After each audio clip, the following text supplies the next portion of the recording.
we will go through some examples about the applications of the convex lens. So firstly, how to draw the image. So actually it's give you a hint. It say that the image is formed on the film. As you can imagine, if we have a camera, we want the image to form on the film. So by using the only one light ray, we can locate the image already.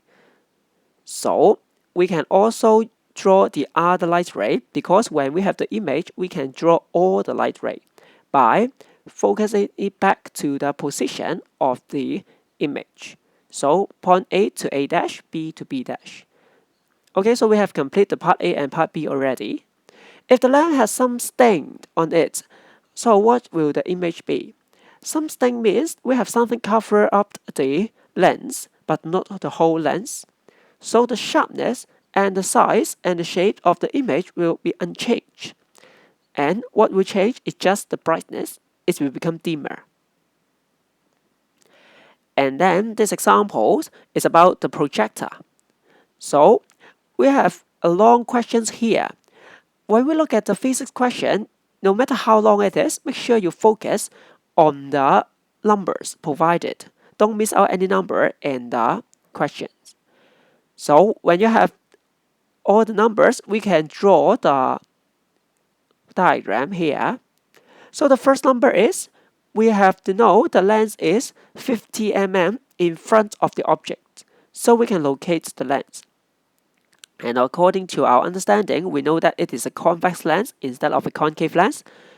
And the focal length is also provided so that we can use the rules to draw the light ray.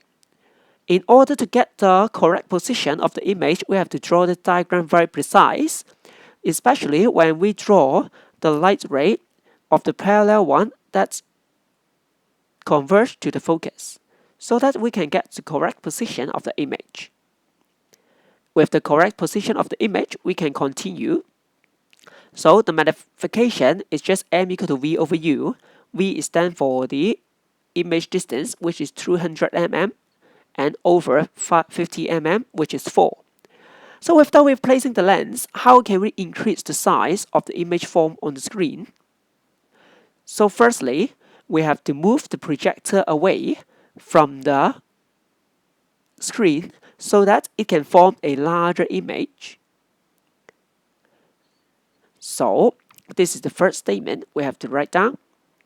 And secondly, if we put it in our actual daily life, we'll find that the image will be not clear. So that we have to also adjust the lens to slide distance, which should be decreased, and to refocus the image so that we can get a clear image in this case. So these are the 2 points here. And then part B for this question is, another person suggests that if she thinks that the image is too low, she moves the image upper. What should she do? So the lens should move up or down. Her idea is correct. The lens should move up. And we have to use a diagram to draw it. So how do we do it? So similarly, we will just sketch the lens with two focus. Just sketch is okay.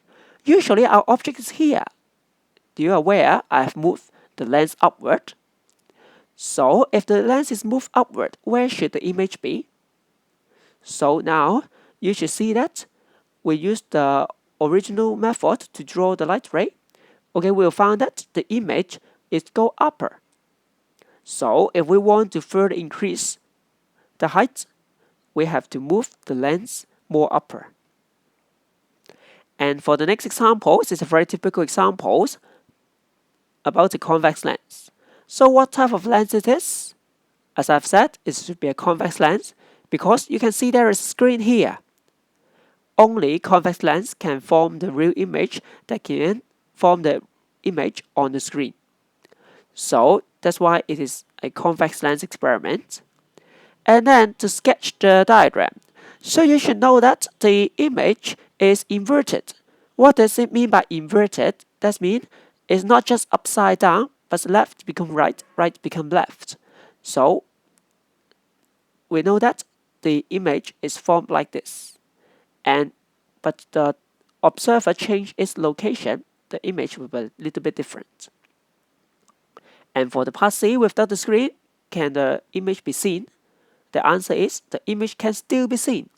Actually, the real image can be seen by naked eye without the screen, okay, by the observer A.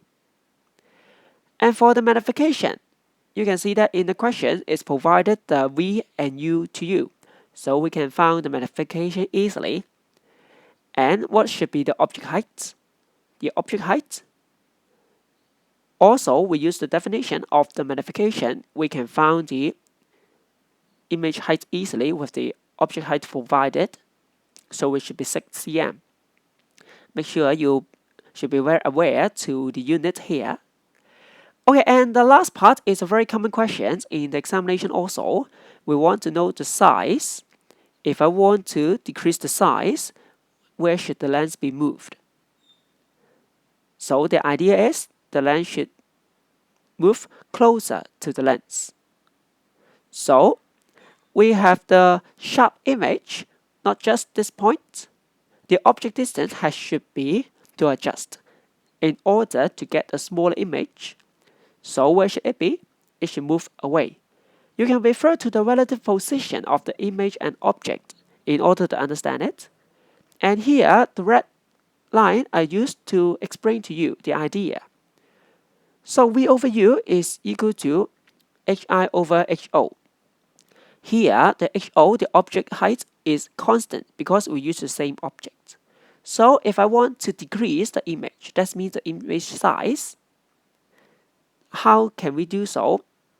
We have to decrease the V and also increase the U so that the equation can be balanced here.